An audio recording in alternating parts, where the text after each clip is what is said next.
Hello guys, good morning. Ito ang aming ulam for today. Pang breakfast. Yan. Naghanda ako ng itlog. Yan lang. At saka lagyan natin yan ng sibuyas at saka kamatis. Para masarap yung yung itlog natin.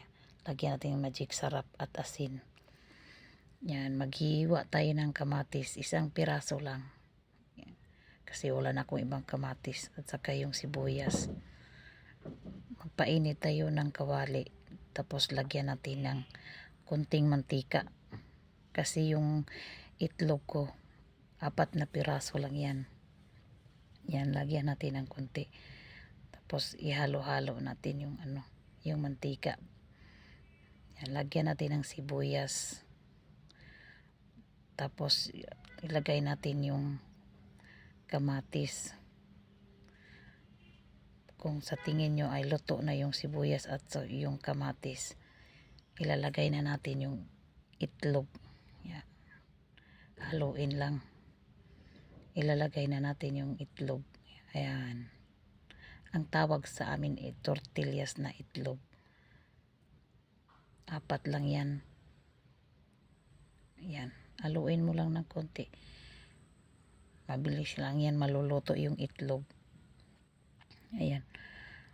Guys, huwag nyo akong kalimutan panoorin yung video ko. Ito ang aming breakfast for today. Ayan, luto na ang itlog. Tapos magluluto din ako ng tuna, guys. Ito, lagyan natin ng sibuyas at saka yung kamatis. Yan, haluin mo lang ng kunti. Pag luto na yung kamatis at sibuyas, ilagay na yung tuna. Yan lang. Huwag nyo kong kalimutan, guys. Manood kayo ng aking video. Thank you.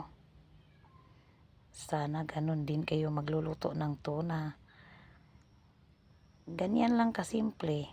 Yan ang aming breakfast for today. Lagyan natin ng magic sarap, pangpalasa. Yan, tapos na. Sana manood kayo ng aking video. Thank you.